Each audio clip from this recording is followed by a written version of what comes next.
You wake up, open the door, and the whole street is white. Your car is gone, under a soft frozen blanket. The sidewalk has disappeared. The road, the curb, the grass, the little crack you always avoid near the driveway, all of it has been erased.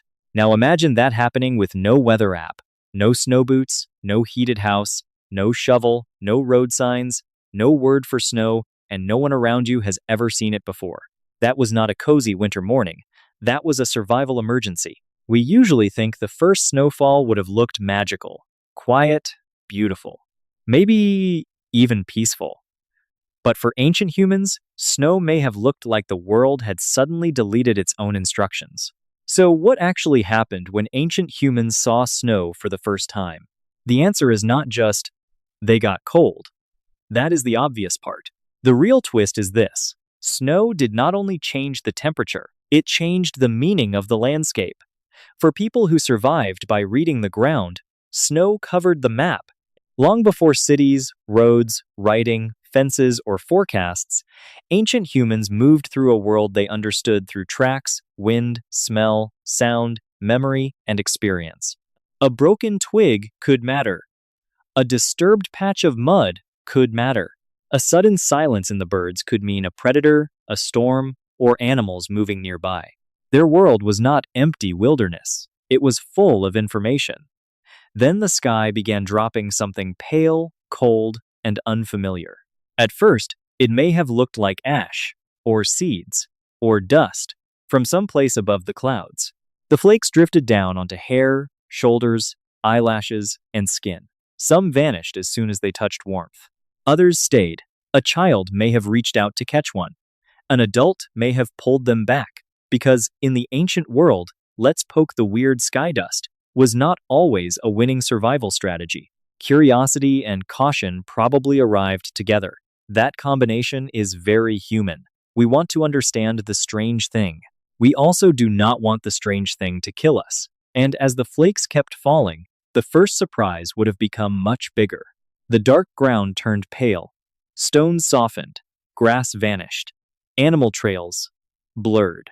A familiar slope lost its edges. Holes, roots, frozen water, thorns, and sharp rocks disappeared under a smooth white surface. The world had not moved. But suddenly, it was harder to read. That may have been the deepest shock. Snow was not just weather. Snow was an information blackout. For people living close to the limits of survival, that mattered immediately. Where did the herd go? Which tracks belonged to deer, horse, bison, or predator? Was that white surface safe to step on? Could this stuff be eaten? Would it poison the stomach? Would it kill the plants they gathered? Would it hide danger? Would it make predators easier to see or harder? A modern person sees first snow and thinks, beautiful, quiet, childhood, holidays, traffic problems, maybe one dramatic photo for social media. An ancient human may have thought something closer to, the ground is lying now. And that is a much bigger problem. This did not happen in one perfect movie scene to one group on one exact afternoon. Ancient humans and other human populations lived through repeated climate changes during the Pleistocene. Colder periods, warmer intervals, shifting forests, open grasslands, frozen rivers, advancing and retreating ice. Different groups in different places likely encountered snow for the first time across thousands of years. Some may have retreated. Some may have panicked. Some may have tested it carefully, watched what animals did, remembered what changed, and slowly learned how to survive inside it. Because that is one of the oldest human skills. We turn mystery into pattern. We turn fear into behavior. And if we are lucky, we turn what is this terrible white powder into do not sleep in that hollow tonight, the drift will bury your feet. Before the first snow even arrived, the world would have given warnings. The cold would come first as a feeling, a bite on the face, a sting in the fingers, a tightness in the lungs. Breath, usually invisible, would appear in pale bursts. Mud would harden. Wet leaves would turn crisp. Water at the edge of streams might grow a thin, strange skin that cracked under pressure. Animals would notice too. Herds might bunch together. Birds might grow quiet. Small mammals could disappear into burrows. Insects would vanish from the soundscape.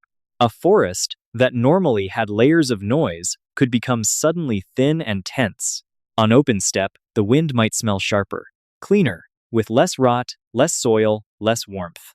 Today, when the weather changes, many of us reach for a phone. We look at an icon, a cloud, a snowflake, a percentage. Sometimes the app is wrong, and we act personally betrayed, as if the cloud promised us something. Ancient humans had no app. They had attention. They read cloud shape, wind, animal movement, body feeling, smell, sound, and memory. Their forecast was not on a screen. It was in the behavior of the world. And then, one day, that forecast became real. The sky began to shed white. At first, the group may have watched from shelter, from a tree line, from under a rock overhang, or out in the open with no good choice at all. The flakes landed, melted, returned, gathered. Soon they no longer disappeared. They began to collect on branches, stone, grass, animal hides, and hair. A familiar landscape became strange by the hour. This is where the common belief fails. We imagine ancient humans standing there, amazed by beauty. And maybe they were. Humans have always noticed beauty. But beauty does not keep your feet warm. Beauty does not tell you whether the frozen stream will hold your weight. Beauty does not stop your child from shivering. For ancient humans, the first snow was probably not just a wonder. It was a test. And the test had many parts. The first was navigation. For people without maps, roads, fences, signposts, or written directions, the environment itself was the infrastructure. A bend in a tree showed the path. A line of stones marked a slope. The smell of damp earth hinted at water. A deer trail showed movement. The angle of sunlight on a ridge helped people return before dark. These were not background details. They were knowledge. Snow could erase them in one night. A shallow hollow could look flat until someone stepped in and sank. A safe path between rocks could disappear. A dangerous drop could seem gentle because the edges were softened. Distances became harder to judge because snow removes contrast.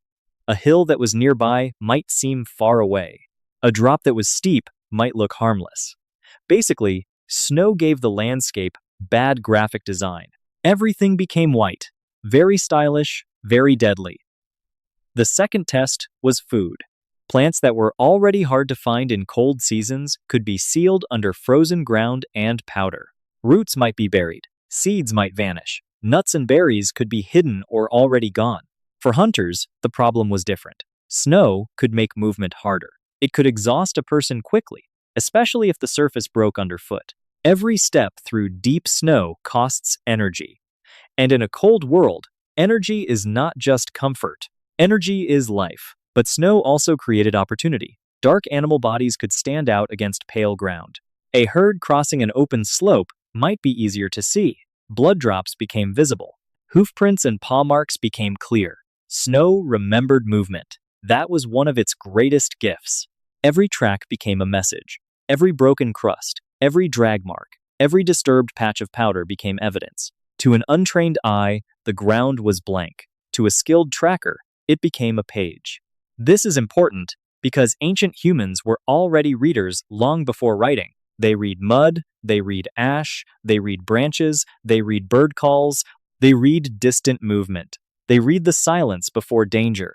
Snow did not create tracking intelligence, but it may have sharpened it. A footprint in fresh snow could show direction. Sharp edges could mean the animal passed recently. Softened edges might mean wind had already worked on it. Deep marks could suggest weight or struggle. Uneven marks could suggest injury. Many tracks together could show group size. A line of hoofprints was not just a line, it was a sentence. And for a hungry group, that sentence might say, "Food went this way." But snow also helped predators. A human group could track animals. Predators could track humans. The same white surface that revealed prey could also reveal your own path back to camp. So snow did not make the world easier. It made the world more readable, but also more exposed. That is a brutal trade. The third test was the body. Cold is not just discomfort. Cold is a force that steals decision-making. At first, fingers ache. Then they grow numb. Numb fingers cannot tie bindings, grip tools, scrape hides, shape stone, butcher meat, carry fuel, or hold a child securely. Feet become heavy, movement slows, shivering begins. The body burns energy to protect its core. If heat loss continues, confusion can follow. The danger we now call hypothermia did not need a scientific name to be terrifying. Ancient people would have seen it in a companion who stopped speaking clearly, stopped moving well, stopped caring about the cold.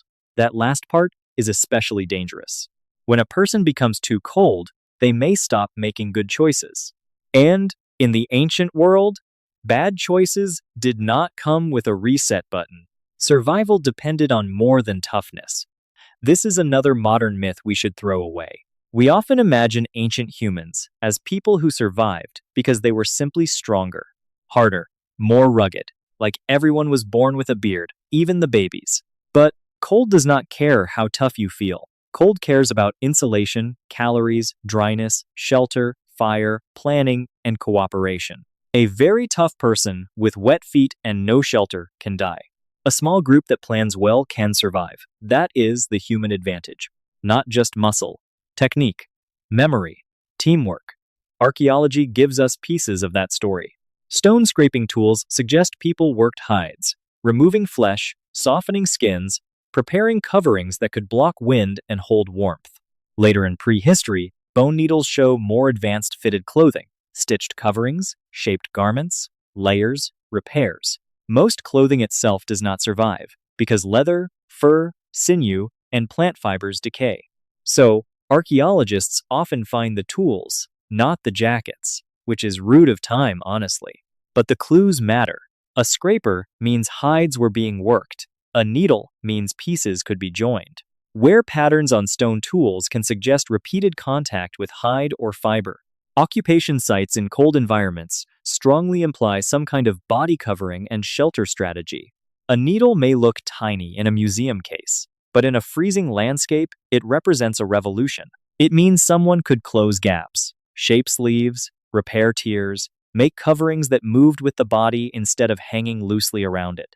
It means warmth could be carried. That is huge, because in cold conditions, the body is always leaking heat. A loose hide helps. A fitted, layered covering helps more. Dry fur helps. Wet hide can become a problem. This is where survival becomes annoying in a very practical way. It is not enough to have a hide. You have to keep it dry. It is not enough to have fire. You have to feed it. It is not enough to find shelter. You have to choose the right shelter. The cold turns every small mistake into a bigger one. Shelter mattered just as much. Caves and rock overhangs could protect against wind and snowfall, but they were not always available, and they were not always safe. Other animals liked caves too, and nobody wants to discover that the warm, dry cave already has a bear-based rental agreement. So ancient people used what the landscape allowed. Rock overhangs, the lee side of landforms, windbreaks made from branches, hide-covered frames, brush shelters, snow barriers. In some conditions, snow itself can insulate because it traps still air and blocks wind. That sounds strange, but it is true. The thing that can kill you can also help protect you if you understand it. That is basically half of survival technology. Fire became the center of strategy, not just warmth. Strategy. Around fire, hides could be dried. Meat and fat could be cooked. Wooden tools could be hardened. Predators could be discouraged. People could gather close during long nights when cold pressed against the edges of shelter. Fire made a circle of light in a world that had turned unfamiliar. And psychologically, that mattered. A fire says, here is the group, here is the center, here is where we are not alone.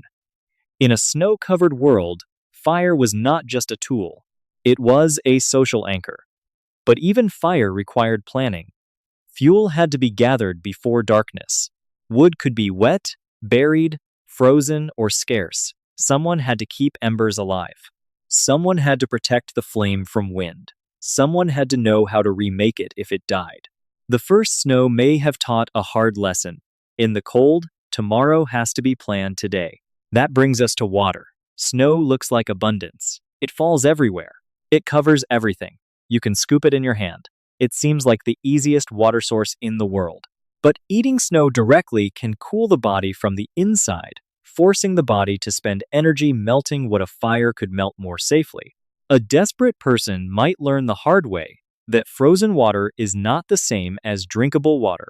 Snow is water, technically, but so is a brick of ice, and nobody calls that a refreshing beverage. Melted near flame, warmed in a container, or melted with heated stones, snow becomes useful. Untouched, it can be a trap disguised as plenty. This is why the first snow was not simply beautiful and not simply dangerous. It was a full survival exam. Navigation, food, tracking, body heat, shelter, fire, water, group coordination. And the first group that saw snow did not have a manual. They had trial, error, memory, and each other. The next snowfall would not have been the same as the first. Fear may still have been there. The cold still bit the skin. The ground still vanished. But now, someone remembered.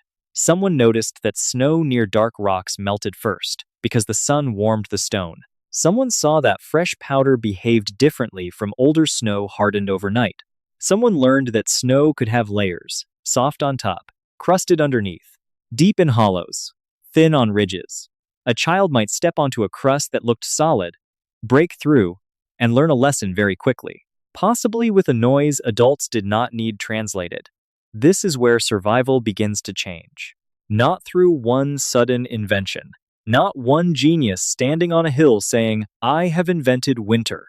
But through repeated encounters, snow became a language, and ancient humans were already experts at learning landscapes. They would learn that wind carved snow into signs. On exposed ridges, snow could be thin, hard, or swept almost clean. Behind rocks and in hollows, it could pile into deep drifts that swallowed the foot and stole energy from every step. They would learn that forest edges held different snow from open plains, that sun-facing slopes softened sooner, that shaded places kept cold longer, that rivers could be hidden under dangerous surfaces, that ice could look solid and still betray you, that the world after a storm was not one surface. It was many, and animals were learning too. Before storms, some animals move differently. Birds grow quiet or gather low. Herds shift toward shelter.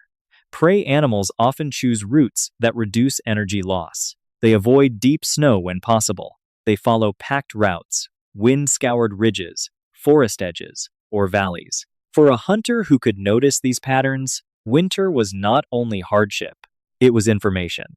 Snow could show where an animal had paused to dig for plants beneath it, where it had urinated, where it had stumbled, where predators had crossed its path, where blood had fallen, where the herd had slowed, where one animal had separated. 30. To ancient humans, that was not scenery. That was data. No spreadsheet needed. Just eyes, memory, and probably a lot of cold toes. But adaptation was not only about hunting. The group itself had to become more organized. Winter punishes short thinking. In warmer seasons, danger could still be immediate. Hunger, predators, injury, thirst. But cold adds a new pressure. It forces people to think ahead. Wood before night. Dry cover before the storm. Food before the failed hunt.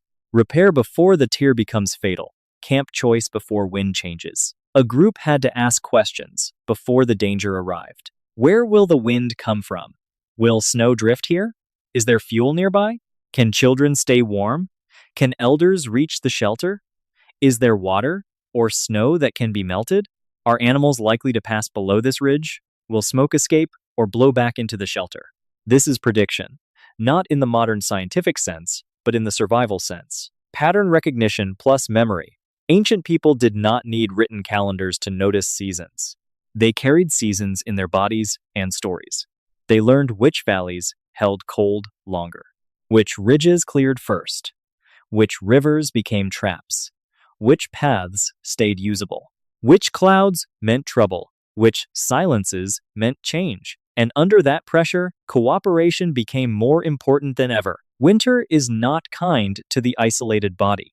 Children needed warmth and food they could not gather themselves. Elders might move more slowly, but they carried remembered storms, old routes, and warnings young hunters had not yet earned. An injured person could be a burden in one moment and a skilled toolmaker, hide scraper, firekeeper, teacher, or storyteller in the next. Strength mattered. But strength alone was never enough.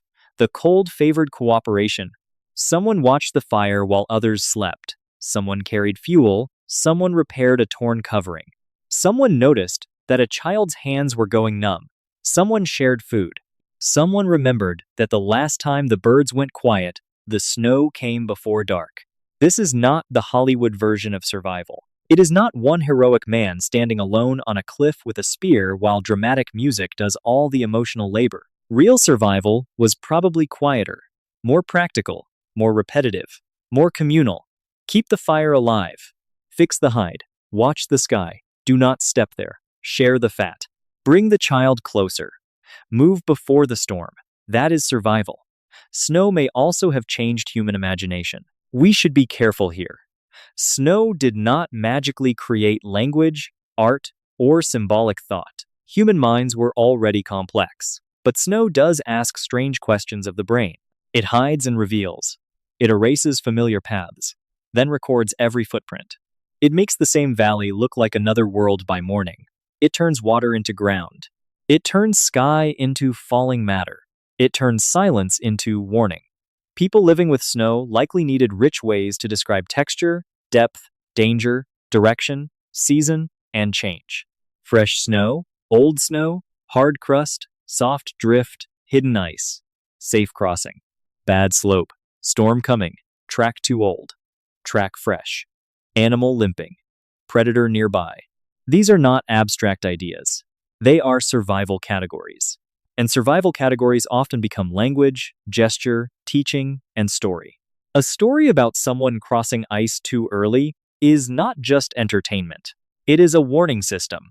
A joke about the hunter who stepped into a hidden hole is funny only because everyone survived long enough to laugh. And also because every group needs one person who becomes the official example of what not to do. In this way, snow became culture. Not just weather, not just an obstacle. Shared knowledge stored in bodies, routines, gestures, and voices. Over generations, what began as a frightening event could become part of how people moved, hunted, taught children, told stories, and understood the world. Across the Pleistocene, snow was never just snow. It was part of a larger rhythm, ice ages and warmer intervals, forests advancing and retreating, grasslands opening under cold skies, glaciers locking away water, sea levels falling, new corridors appearing and disappearing. In some regions, cold environments created barriers. In others, they opened pathways.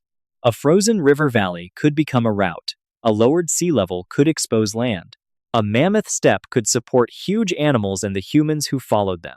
For ancient humans and other hominins, learning to survive in snow meant learning to enter these worlds. A group that could endure a cold night could travel farther. A group that could read tracks in powder could hunt where others struggled. A group that could keep fire alive, repair hides, choose shelter from wind, and move carefully across hidden ground could turn a frightening landscape into usable territory. Snow did not simply block migration. For those who learned its rules, it may have helped reveal new routes. But the cost was high. Cold demanded preparation. It punished arrogance. It punished bad timing. It punished the idea that yesterday's knowledge was always enough for today's landscape. That may be the deepest lesson. The first snow forced ancient humans to update their world, fast. A familiar valley was no longer familiar. A known path was no longer safe. A water source became ice. A food source disappeared. A dangerous animal became easier to track. A human footprint became harder to hide. Everything changed meaning. And yet, humans adapted. Not perfectly, not instantly, not without loss, but through attention, testing, memory. Fire, tools, clothing, shelter, cooperation, and teaching. So, imagine them after the storm. The fire has survived. The children are watching. The adults step carefully into the brightness. Breath rises in pale clouds. Someone points to tracks crossing the white ground. Someone else tests the crust with a foot. A hunter studies where the marks lead. Another person checks the shelter. Someone pulls a hide tighter around a child. The world is still dangerous, still cold, still unfamiliar. But they are not helpless strangers anymore. They are learners. And that is what made humans so powerful. Not that they understood everything immediately, but that they could face something terrifying, confusing, and new, and begin turning it into knowledge. The first snow may have looked like the sky was falling apart, but over time, it became part of the human story. A force that tested perception, reshaped movement, demanded cooperation, pushed technology forward, changed migration, and taught ancient humans that even when the world erases its own instructions, survival begins with reading the next sign.